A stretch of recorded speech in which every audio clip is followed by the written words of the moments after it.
예, 빨리 하세요. 예, 됐습니다. Okay. Okay. Right. Hi, this is Peter Hirshberg from Swytch, and I am in Seoul with Youngsook Park and Brad Hardin from Black and Beach, and we've spent the last 3 days meeting with government members and developers. There's a lot of excitement here about renewable energy, about the possibility of a token like Swytch accelerating this whole renewables movement. And there's also real interest, Youngsook, in transforming this economy and making it more maker-like, more renewable. And why so much interest all of a sudden in green energy in Korea? It is because actually the beginning of the North-South dialogues, and we know that North Korea doesn't have any electricity or nor virtually nothing on renewable energy. Therefore, we may have to provide all the energy from South. Therefore, the interest is skyrocketing at the moment for renewable energy. I think it's worth pointing out the geopolitical context here. The conversations between President Trump and Kim, and the conversations between Moon and Kim are only like a month or so old. That's right. But already here, people are just assuming it's time to start doing economic development with the North. And what we heard today from leaders are that food and energy are the #1 priorities. And what's astounding is, of course, for 60 years, there's been conflict, and now people are almost assuming beyond that and asking, how do we develop? That's right. And also this sense that, look, one thing we heard today when we were talking about renewable energy in Seoul is many of the coal plants here are only 20 years old, so throwing them out, not so economic. In North Korea, much of the energy is not economic, so what an amazing opportunity to start That's with something cleaner. They have a plain land, nothing.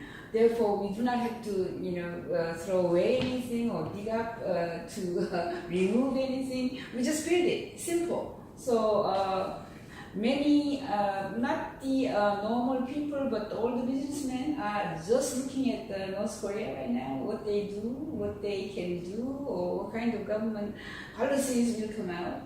Therefore, this is the moment where we start Swytch token to be a facilitator. Brad, you've been out here for Diode, which is a joint venture between Black and Beach and David Brain. You're investing in renewable plants around the world.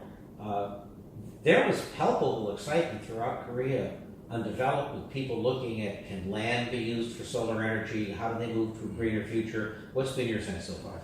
I think it's been, to your point, I think it's been met with nothing but excitement. And I think the support that we've received so far, really in talking with the representatives and local governments, it's been phenomenal. And I think there's genuine interest in not only creating development in these cities, in these developing areas, but that they make it smart, right? That they integrate renewable energy, that they have some level of visibility into data. And I think that the appetite and attitude towards technology and some of these tenants and companies coming into their area, it's very exciting. And I think that there's just continued feedback. I don't think we've heard yet someone who is intrinsically opposed to what we've been talking about. It sounds like there's a great opportunity here in Korea. Right. Nobody was against renewable energy. Some people pointed out that the coal plants hadn't yet been worked out their useful life. Some people pointed out that there might only be 3.5 hours of useful sun a day in a particular location, so they're being realistic about it.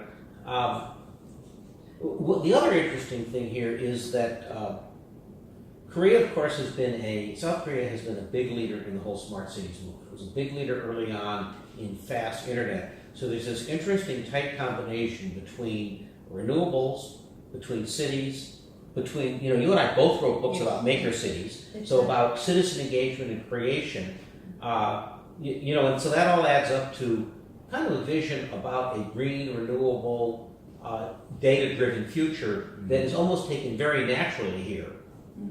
You don't even have to bring up the word, right? People are just thinking that way. Yeah, it is almost assumed, isn't it, that the shift away from maybe traditional or fossil fuel driven sources is that it's a bit of a shift, right? And we're seeing that happen almost across the board. Obviously there's some economic drivers to this, which will pose some challenges to, massively shifting this over quickly. I don't think it'll happen overnight, but I think that the attitude, I think they're right, and I think it's exciting, and I think that the ability is there. And obviously, from what we've seen today, I think that's validating to support this shift to renewable energy in Korea. This current Moon's administration is focusing on job creation. That's their most urgent priority. You are doing Maker City, as well as Maker Fairs, Makers Movement, and all this to create jobs.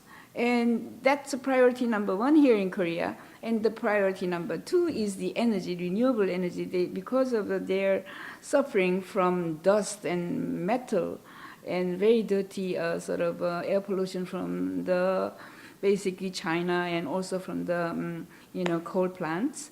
Therefore, they have to get rid of all these dust in Korean air. And we are bringing exactly the technologies that they require, they need, and this is the right time. And we visited the Ministry of Unification. They are saying that we are the first to suggest an idea on using the DMZ land, and all the ministries that we visited, and the Blue House also welcomed our ideas, both energy initiative as well as smart cities. And the government is allocating several tens of trillion wons to build all new, unexisted, sort of new future cities where you come along with a maker city. Therefore, it is a very good visit, it is very successful, and you can imagine all these people trying to provide you the facilities and measures and solutions for you. They're all here to help. The proposals that we saw over the last few days, obviously I think, so I may ask you a question, Peter, as our expert in this area, is, when you think about the potential, some of these are, extending into North Korea. And obviously, that's highly politicized right now. But from a smart cities perspective, how would you approach that, or how would you even begin to think about a canvas like that and shifting it to from its current situation to potentially having some level of smart cities involvement and engagement? Well, talk about a developing economy. Right, I think one place to begin is, we have the developed world and the developing world, and North Korea is the developing world, and yet it's surrounded by its same culture in one of the most developed worlds. So, the only analog we have for this on the planet was East Germany and West Germany. Mm-hmm. But we're also 15 years further into the Fourth Industrial Revolution. So, one thing I see is... I think I've noticed here is, despite 60 years of war and division, because of the recent ties with North Korea, people are almost just assuming away the problems and saying, let's just get started, right? Every National Assembly member I've talked to today, and people at the Blue House, when I say, what about the sanctions? They're like, well, that'll get taken care of. And then the next sentence is, we have to deal with food, and we have to deal with energy. So I think there's some sense that, well, these are our brothers and sisters and literally probably family members. And if we can get past this stuff, there's the rail line. We can work with them on food. We can send energy up through that line. In terms of how North Korea can develop, first of all, there's this very interesting possibility that it doesn't have to be traditional expensive or traditional dirty energy. It can be clean. We know from the climate accords that a fundamental division was the cost of renewable energy in the global south, which was not developed, and then the west and the north had developed. And so India would say, you've had a 150-year head start, can't we do our coal? Maybe we can get beyond that in this unification, right? Maybe one can actually use renewables and the new plant can be less. And this is where incentives come in and pricing comes in.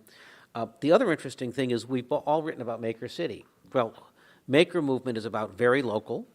It's about skilling people up. It's about starting with young people very early on.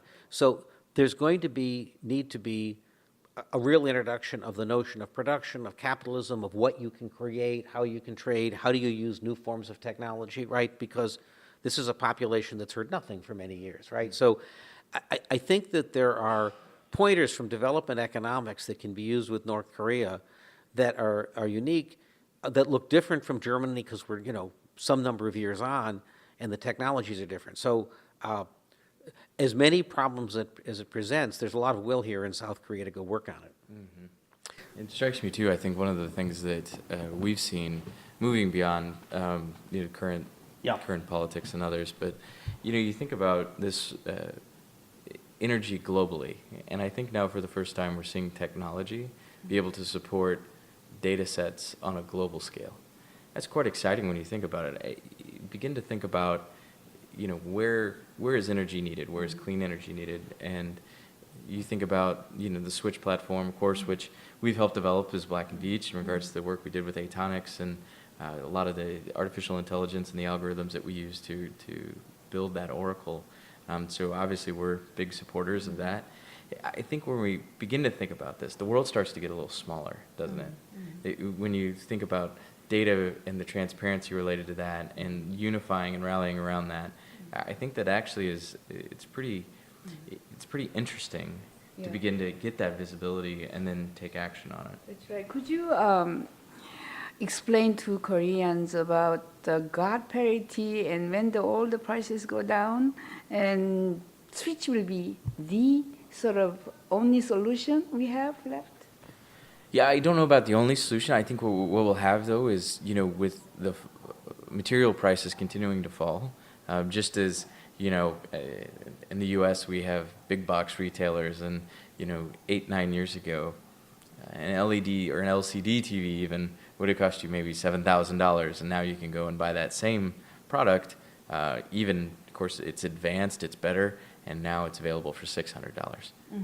Right, so we see the same thing in material pricing as it relates to, materials for solar energy projects. Mm-hmm.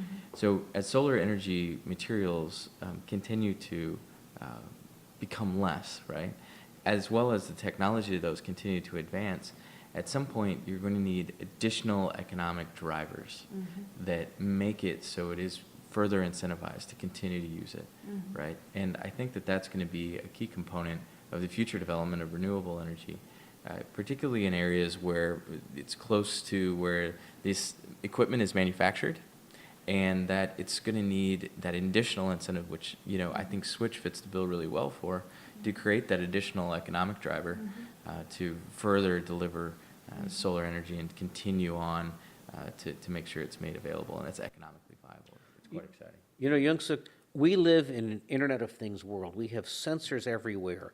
As renewable energy is produced, it's possible now to capture the moment it's produced and where it's produced, and then understand where that's being produced. Is that reducing the use of fossil fuel? It's also possible to take all of that data and then use it to predict where's the next place that if you made an investment, you'd have a better return or you'd reduce the use you'd reduce carbon. So that's where Swytch comes in. At the moment, there's not a global market for this. And even though if you produce energy, you store the data, it's often shared monthly or maybe manually with utility. The possibility here is if you incent the sharing of data into, if you will, kind of a piece of global intelligence, and then you also incent the sharing of predictions so people can model out what's the right kind of incentive, then you can start awarding an incentive that actually makes renewables more valuable and reduces carbon. That's the vision of Swytch. And we've seen this here in Korea. We've seen a huge interest in putting in renewables and an absolute complete interest in having every site share data, including the data on fossil fuels, because once you have that and you can do predictions, there's just much less risk about where do you put the next asset. Or, for example, if a community has solar in a few places, what's the value of adding that battery? So when you think about, well, where does blockchain fit in with energy? It's two big areas. It's on peer-to-peer production where you can actually trade among people with solar. And then it's kind of more globally, creating a market, sharing data, and using that to drive capital. That's the exciting thing. And it's right at this moment when you can see, as in places like South Korea, there's an interest in doing that. The other interesting point is something's missing in the marketplace. There's nothing more global than CO2. It goes everywhere, right? Shows up in everybody's backyard. But these energy markets and incentives are incredibly local. I mean, for example, there might be an incentive in California to put in solar, but it turns out if you sited a solar facility in Jamaica or in somewhere in the U.S. where there was coal, or in Africa, you'd reduce 7 times more carbon. 7 times more carbon, but there's no way of doing that now. It's a lost opportunity. Seizing that opportunity is what creates a global market. So Swytch is both an economic mechanism and a movement. Tim Draper said that blockchain is really about, and coins are really about creating a movement for social change. And as you pointed out, we're in this transition from an extractive economy to a more renewable one, to more maker production, and here is Swytch and renewable sitting in the middle of it. Thank you very much. I think we've covered all aspects. Yeah, thank you, Youngsook, for being a great host here in South Korea. And thank you very much for coming. You have to come back again. Again and again and again, I think. Well, We look, need you. there's a lot of sensors to deploy. There's a lot of cities to make smart. And clearly, this Korean peninsula is on the march. So there's going to be a lot to watch here. Excitement is here, and everybody is now watching us. And this is the best place to sort of start the Swytch movement because it's focused on the media. Focus of media. Well, it's true. We should point out that Swytch launched just this month in June. And already in Europe, there are about 3.5 gigawatts operating with Swytch through a partner called E2M, which is in Austria and Germany. This is hydro, solar, geothermal. In the United States, Lend-Lease is deploying it because the existing mechanism of credits and RECs, the existing way to account for it is manual. So they're automating it. And of course, Black & Veatch, where are you deploying Swytch? yeah, so I think as we look to deploy the renewables projects that we're now developing, and we've recently launched Diode, we are looking to deploy Swytch on those projects. And I think it's one of those things that, being a good partner, and obviously Swytch relying on Black & Veatch to deliver those early services and to build the algorithms that support it. Obviously, we want to be reciprocal in that relationship. So we And have stage one platform already working. So Stage 1 is working, and look, the world is on the march towards renewables, towards sustainability. And the other interesting thing is this is highly distributed. It's cities, it's lots of national governments. This is global. So let's get it done.